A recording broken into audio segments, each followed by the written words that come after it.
Yo, what's happening everybody? Welcome back to my YouTube channel. It's your boy Ranj. I hope you're all doing well. So today's video, as the title suggests, is all about the dash cam that I fitted to my car. So I fitted a front dash cam and a rear dash cam as well. I hardwired the whole dash cam, which essentially means that there's no wires on show. There's two ways to basically have a dash cam in your car. You can hardwire it, or you can just basically have a wire that basically runs into the cigarette lighter. I didn't want the cigarette lighter option just because, you know, it's a bit messy, the wires are unsure, it looks like a bit like a tom-tom. I don't really want that. I've got a nice car and I want it to be nice and discreet looking, especially in the inside. I like basically simplistic looking design, and that's why I went for the hardwire kit. So I went for the full next base range. So I've got the next based front camera, I've got the next based rear window camera, and then I've got the next based dash cam hardwire kit. So all in all, it cost me around £250 to £260, I believe. I think it was 250, so not too expensive. With the hardwire kit, there's two ways that this dash cam can operate. One, which is it's on all the time, even when the ignition's turned off. It does have a safety feature, so it won't drain your battery completely, which is really good. And the other way is if you connect it to the heated seats or to the cigarette fuse. Basically, those things only turn on when the ignition turns on. So essentially, when the ignition turns on, that will mean that the dash cam comes on as well. So two options: have it on all the time. The other way is only have it on when the ignition's on. I'm probably going to go for the second option, only have it on when the ignition's on. Although if I want to change it in the future, I can. Now let me go into why I'm making a video on this topic. I've never hardwired a dash cam in my car. I've never played around with the fuse box. I'm not a fuse box in a car, in any car, let alone mine. I was doing a bit of research online, you know, specifically to do with the A3 8V model, because the A3 S3 RS3 8V facelift and pre-facelift interior wise are very much the same. So I just wanted to find something like a guide or a video where someone had hardwired a kit. The main thing I was looking for is how they hid all the wires, especially from the rear camera to the front camera and the front camera going to the fuse box. That's the main thing I was looking for. Couldn't find anything really, so I thought I'd make a video which would hopefully be useful to other A3, S3, RS3, 8V owners. And that's the purpose of this video, to basically show you how I hardwired it up. I didn't have to remove any panels apart from the fuse back panels, just to kind of feed the wire through to behind the glove box on the passenger side. Apart from that, no panels removed, no of the roof headliner removed, nothing like that. And I've done a very good job, I think, at hiding all the wires. Okay, so now we're going to actually get into the video. Now first of all, I'm going to tell you what tools you need. Now really, all you're going to need is this pry tool that comes with the next based kit. I can't remember if I got it with the actual hardwire kit or if I got it just in the camera box, but either way you're going to get one of these. Literally one of the best pry tools I've ever used. A lot of pry tools I've used in the past normally break, but this is just really, really strong. And if you've got two, that's absolutely, it's a lot better. You'll actually, when you're actually like hiding the wires, it'll just be a little bit easier instead of using a pry tool on your fingers, which is what I did. But you know, that's more than possible and manageable. So yeah, all you'll need is a pry tool. So there's two wires, and that's how I'm going to split the video going forward. Now we're going to talk about both wires because they actually do different things. So one of the wires is just, you know, goes into the dash cam and goes all the way back to the rear dash cam. So that's all. That wire, the main purpose of speaking about that wire is just basically showing how I hid it from the rear to the front, because it's really, really long. I think it's 6 meters.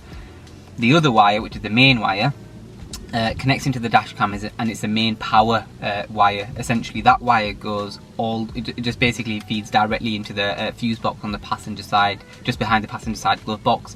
I'll show you how to hide that wire as well, and also how to correctly feed it into the passenger side glove box where the fuse box is, and which fuse to take out and piggyback off the kind of the hardwire kit that Next Base provide you. So let's start with the main power wire. Okay, so we're talking about this wire here. So it's basically got a part, so this end is just basically like a USB end that kind of fits into the dash cam itself. This wire, all you need to do is just feed it across this headliner, and you don't need to remove the headliner at all. There's more than enough space, and like I said, if you've got two pry tools, one of them you just need to lever the headliner down a little bit, and then like what I did with my fingers, I just kind of pushed the wire in as much as I could. But if you've got two, obviously you can use one to push in and one to lever down. Anyway, what you want to do is basically come all the way down here into this pillar. You probably won't be able to see it, but there's a little like gap here. You can feed a lot. That's where I fed a lot of the wire in. I just kept on pushing it in and pushing it in until I couldn't get any more in. Anyway, that wire comes all the way down here, through behind this little rubber liner, all the way down and this is where you need to start removing things. I removed this bit here, which is basically just the fuse box. Now I'm not going to remove it fully, but this is how easy it is to remove this bit, this little hard plastic piece of trim. Literally, it's that easy. All it is held by clips, and hopefully you can see one of the clips there. They're really, really easy to remove. You don't need to apply a lot of pressure, and once you're done with everything, you just literally clip it all back into place. The fuse box is basically there, as you can see, and this is the wire which I'm going to connect to the fuse box to get the to basically, that's the final part of the process. But yeah, it basically, you have to open these two panels to sift it through, and that's it. And then that's how I basically got the hardwire kit. So this is the hardwire kit. There's some other bits that I need to sort these, connect these things up to. But yeah, I just want to quickly show you and explain what the hardwire kit is made up of. So on one end, you've got the USB adapter that goes into the dash cam itself. In the middle, you've basically got a kind of like a input output kind of box here, and it says there, I don't know if you can see, it says blue LED indicator flashing. So you don't want it to be flashing, you want a solid blue light, and that will essentially indicate that the input and output is okay. Now from there, you've got two wires. You've got a black wire, which is the earth wire, and you've got a red wire, which is a positive wire. The black wire has a connector, which I'll show you now at the end of it, and what you need to do is basically find a hard metal basically base, like a bolt or something, that you can quickly unscrew, put the wire, put the end on, and then basically screw the bolt on top of it. And I'll show you what I mean by that in a little bit more detail in a second. And then the red wire basically feeds in to this little fuse adapter here.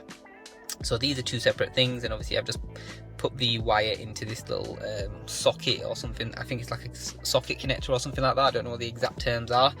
And anyway, this is what it looks like. So the yellow one, the yellow fuse there, is for the cigarette lighter. And I actually took that out of the F40. You probably won't be able to see what the F40 is, but really closely, if you have your flash on as well, maybe if I put my flash on it might help. There we go. Oh, it's just that the battery's too low to use flash because I'm recording on my phone right now. But in this little thing here, where the fuse box is, there's little bits of writing, and there's basically labels, so like F40, F23, F30. Now if you look in your Audi's owner manual book that you'll find in your glove compartment, you'll see that those codes mean something. So F40 was for the cigarette lighter, so I identified where F40 was, which I believe is, let me just get my finger, which I believe is there next to, yeah, which I believe is there next to the green one. So don't look at the numbers on the actual fuses. When I say the numbers, I'm on about like they're on the little actual black plastic bits. You just got to put your torch on and just zoom in, and hopefully you can see them because my camera's just not picking it up right now. But anyway, that's what you do. So you take the fuse out that you want to do, that you want to kind of run the dash cam on. So obviously I'm doing it on the cigarette lighter because it's obviously only it's only live when the ignition's on. That's how I'm going to be using my dash cam, only when the ignition is on. You get that fuse and you basically piggyback it into this little piggyback fuse here, and that's it. And then you basically pop it back in. So what we'll do is I'm just going to try hide the wire, and then I'll basically pop this in. But let me show you what I did with the earth wire as well. So I haven't removed, so basically let me just try to open the door as much as I can. Hopefully you can see it's down there, but I don't know if you can be able to see it there. Hopefully you can see that is basically a bolt there. I loosened the bolt, I put the earth wire, those two little prongs, basically fitted it in between, and then tightened it all back up, and that's all you need to do. Basically that's how you basically earth the wire. So really easy to do that. All you have to do is remove this hard plastic trim here. This I removed at the bottom, but I could not remove it at the top. So what I did is I basically just kind of pushed it to the left side a little bit. I tried my hardest not to break it, but it was really hard. So what I'll do is I'll hide all these wires in the glove compartment, and then I will connect this all up, put all the plastic trims back on. So basically this one's for the glove compartment.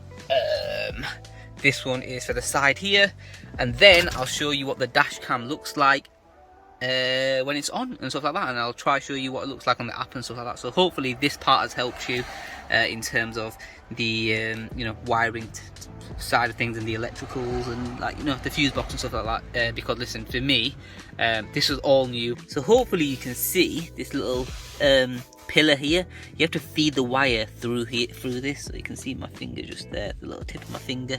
That way basically you can put your plastic compartment on, and the wires won't get trapped or anything. So what I'll do is I'll do that now. Obviously this is all connected up. I'll put the plastic trim back on here, and obviously on the outside here, and then it's literally just a matter of starting the car up, and hopefully the camera comes on and whatnot, and I can show you what it looks like. That has been clipped into place nicely as well, and that was really easy to remove. Actually, you've actually got a little handle to help you remove it. But yeah, that's all in place now. So anyway, this is the rear dash cam, and it just pops off, held on by a magnet. Really, really cool. Anyway, that wire, this wire needs to always be exposed. You actually can't hide that wire. You can further, but you'd have to start drilling holes, and again, that doesn't really get in my way. If I really wanted to, I could hide it further under there, but again, that does not get in my way. This wire then comes under this little rubber headliner. You can see the wire there exposed a little bit. I haven't tucked that in. Again, not really gonna. That's neat as possible. And what I'll do is I'll go into the back seat now and show you how I hid that wire and basically got it to the front. So like I said, this wire basically is hidden. It starts getting hidden from here, comes all the way down here, comes through this little crevice here, and as you can see, I've left a bit of the wire exposed here just to basically show you an example of where I'm hiding it. I need to tuck that in a second. It comes through this pillar here. As you can see, I've left a bit of the wire exposed here as well. You might be able to see it there, and there you can see a bit of the wire exposed there. So from here, I fed it through this little rubber liner here across the window. Got to about here, there's a little bit of the wire exposed there again. Now from there, I ran it through this pillar here. So when I got to this point here, there was a lot of wire still showing, and I thought, how am I going to hide it? So instead of bringing it across the top here, what I did is I brought it all the way down through this rubber liner. You can see the wire there, can you see it there? Yep, all the way down, bam, bam, bam, bam, bam, bam, bam, up here, up here, up here, up here, up here, there, and then basically fed it through to the liner and then got it to connected to the dash cam. And that is it. Didn't have to remove anything to wire the, didn't have to remove anything to hide the wire from the rear camera, which was 6 meters all the way to the front dash cam. The only kind of panels or anything I had to remove was just to access the fuse box, which I've already shown you, and that's it. So I'm going to turn the car on now. Like I said, blue light's on, and this comes on with the ignition. There you go. You heard a little noise, and hopefully, there you go. Now you can see the front camera is obviously pointing at some bins, and you can also see the rear camera. Now the rear camera is a bit bent right now, just because I took it off the magnet and it was already set up, so I just need to basically recenter that. So this is the application, and you do have to be connected to Wi-Fi. I've got gigs playing there. Oh, there we go, Wi-Fi is on. Now what I'll do is connect dash cam. So far it's a little bit slow, but then again, it's the first time I've ever done this. Please wait, my next base will establish a high-speed Wi-Fi connection with your dash cam. Okay. See how long that takes. I am outside as well, to be fair, so the Wi-Fi is not going to be that strong. Do you get what I mean? Ooh, loading live view. Here we go. Ah, there we go. So you can see the live view, and if I, oh, and that's the rear. So literally, you've got a little. Can you see that little car? Look. Click on the front, click on the back. That's pretty cool. I like that. Basically, you've got the date, miles per hour going, which is 0 because it's a standstill right now.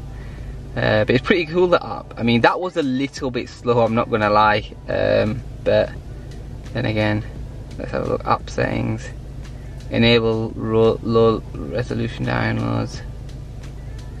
Yeah.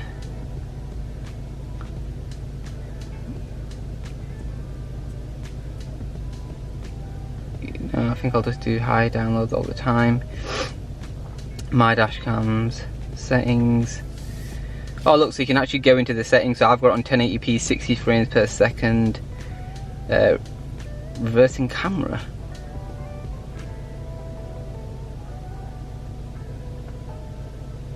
Should I put that on? Yeah, I'll put that on.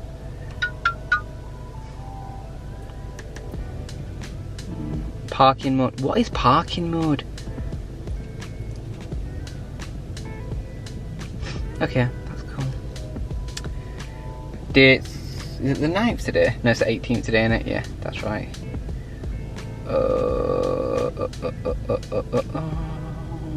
I think that's it. Yeah, so that's it pretty much. That is it. That is my dash cam. What I need to do though before I start driving anyway is actually sort that rear camera out, just because right now it's looking a bit funny, if I'm honest. But yeah.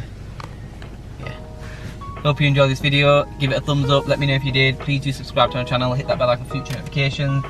Next week is the carbon diffuser. I'm going to be removing the bumper myself just to fix it all up because there's a bit of damage that I needed to repair, and I just cannot find a good body shop. Right, I'm just struggling to find a good body shop. And then hopefully the coilovers. I'm starting to get a little bit more technical with my car, doing things myself, just because I want to learn, and also I've got the time to put into my car, so I'm going to try to strive for perfection. But like I said, if you enjoy this video, give it a thumbs up. Please do carry on supporting, following me on my social media platforms. Till next time, take it easy. Peace.